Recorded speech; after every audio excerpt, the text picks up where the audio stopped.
آج کل ایک پوسٹ بڑی دیکھنے کو ملتی ہے، کافی لوگ اس چیز کو بڑا کرتے ہیں۔ اگر جہیز لے کر شادی کرنا گناہ ہے تو لڑکی کی کمائی دیکھ کر شادی کرنا بھی گناہ ہے۔ تو بیسیکلی ہمارا کنسیپٹ ہی خراب ہے۔ جہیز گناہ نہیں، کمائی کو اگر دوسرے ورڈ میں لے لیں نان نفقہ گناہ نہیں، لیکن ہمارے لوگوں نے اس کو جس چیز میں کنورٹ کر دیا ہے وہ گناہ ہے۔ لوگ اپنی غلطیاں نہیں مانتے، ہمارے رسم و رواج نے جس طرح نکاح کو مشکل بنا دیا۔ آج کل کیا ہوتا ہے، سودے بازی ہو رہی ہے، ایک طرف لڑکی کا جہیز مہنگا مہنگا اور ایک طرف لڑکی کی کمائی بینک بیلنس۔ حالانکہ نکاح کا یہ مقصد نہیں تھا۔ جہیز بیسیکلی ہے سنت ہی ہے، لیکن یہ وہ سنت نہیں تھی۔ سنت کوئی بھی ایسی نہیں ہوتی جو کسی پر بول ڈال دے۔ اگر کوئی واقعی سنت کہتا ہے نا ایسے، تو سنت کے مطابق جہیز بھی ادا کرے۔ اور جہیز ایسا نہیں ہوتا کہ لڑکی والے کو فورس کر کے منگتوں کی طرح مانگ مانگ کر کے ان سے جہیز مانگا جائے، جی ہمیں یہ چاہیے، فرمائشیں کر کے۔ بلکہ جہیز ایک وہ چیز ہے، کوئی بھی ایون کہ ایک بک بھی اگر لڑکی اپنی خوشی سے اپنے گھر لے کے آتی ہے وہ بھی جہیز میں ہوگی۔ ایک چادر، ایک کپڑا بھی لے کے آتی ہے، لیکن بخوشی۔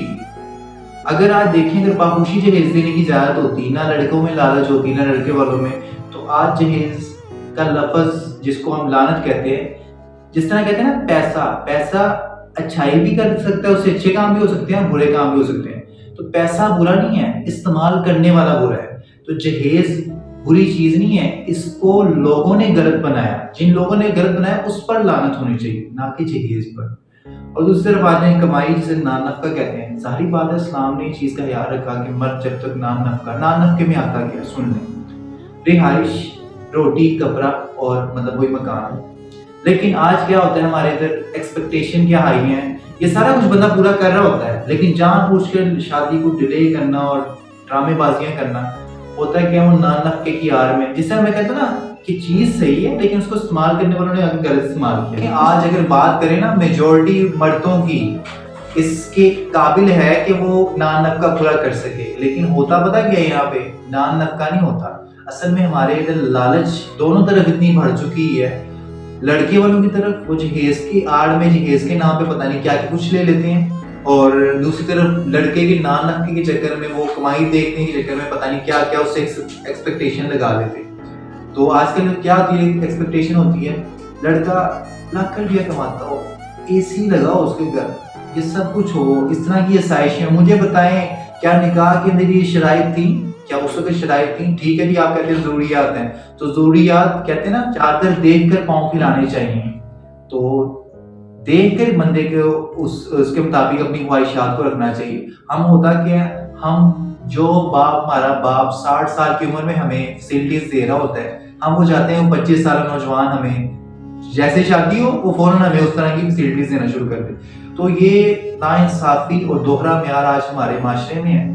تو مجھے اکثر نظر آتا تھا، تو میں نے کہا اس کے اوپر بات کروں کہ جہیز گناہ ہے، کمائی بھی مطلب کمائی دیکھنا بھی گناہ ہے۔ اصل میں کنسیپٹ لوگ سمجھتے نہیں ہیں۔